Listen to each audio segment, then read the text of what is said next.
The waiting was almost over. Within the next few minutes, Tom Longboat, an Onondaga marathon runner who had just stopped off in San Jose, California, would be entering the pulpit of the First Baptist Church. Now, 28 years old, Tom was way past the age when newspapers carried stories about him winning race after race and twice competing on Canada's Olympic team, but he remained famous enough for his presence in town to spark excited chatter.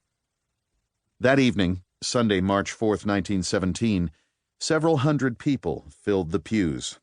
Speaking to them from the pulpit of this balconied modern church was its resident preacher, the Reverend James W. Kramer, who had a reputation for staging services better than a movie show.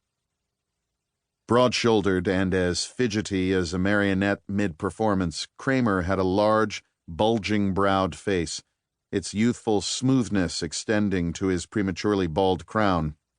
In deep, sonorous tones, he said, "I'm sorry the world has still got to be watched. There is something the matter with the world. It wants a religion that not only says, 'This is the way,' but walks in that way." He was nearing the end of that evening's sermon. "You need religion," he assured the congregation. "And don't forget that genuine religion works." He went on to announce the imminent unveiling and illumination of a newly commissioned ecclesiastical painting, which he described as a masterpiece. "During the illumination, our friend Tom Longboat will sing." Kramer meant to say that Tom would be performing the well-known hymn, "Just as I Am Without One Plea," but he muddled his words and said, "Just as I am without one flea." Laughter from his audience compounded Kramer's embarrassment. Distraction was, luckily for him, on hand. The lights were shut off, ready for the painting to be unveiled and then spotlit. Here was the cue for the boyishly handsome Tom to take center stage. The much-talked-about wound he'd incurred while serving with the Canadian Medical Corps in France, heart of the war America had not thus far joined, didn't prevent him from carrying himself with nonchalant grace, his physique still lean and muscular. Just shy of 6 feet, the Big Indian, as Kramer referred to him, was tall by the standards of the period. Tom had high cheekbones, olive skin, and full lips that often flexed into a captivating smile, his intelligence and gentle authority projected by soulful brown eyes. He wore his thick, jet-black hair in a neatly parted collar-length style. On the lapel of his dark suit, he liked to display a red cross pin. When Tom launched into the opening hymn, the Baptist Harmonic Orchestra provided the ponderous musical accompaniment.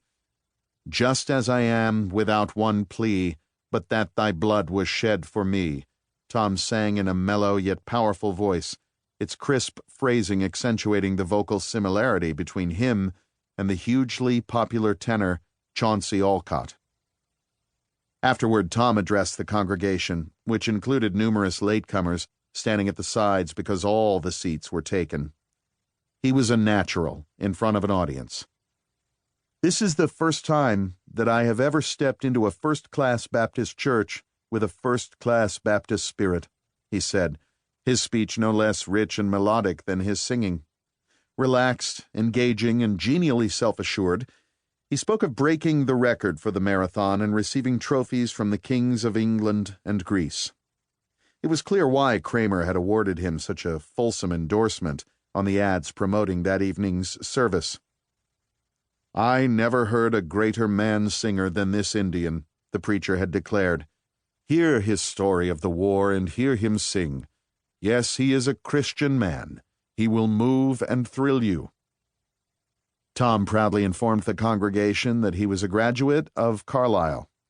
Just that one word was sufficient to identify Carlisle Indian Industrial School, the celebrated Pennsylvania boarding school where Native American youngsters, many of them unwillingly uprooted from their families and culture, received a classical as well as vocational education.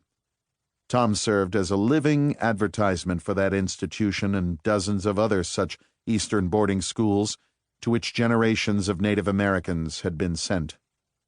As a mark of his assimilation, Tom said he'd completed a 3-year medical course in Chicago.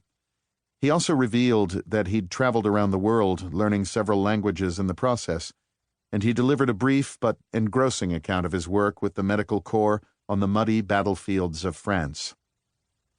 His description carried the distinctive imprint of first-hand experience. There were none of the allusions to glory and patriotism deployed by people who had never set foot in the trenches. For him, the horrors of the current war could not be exaggerated.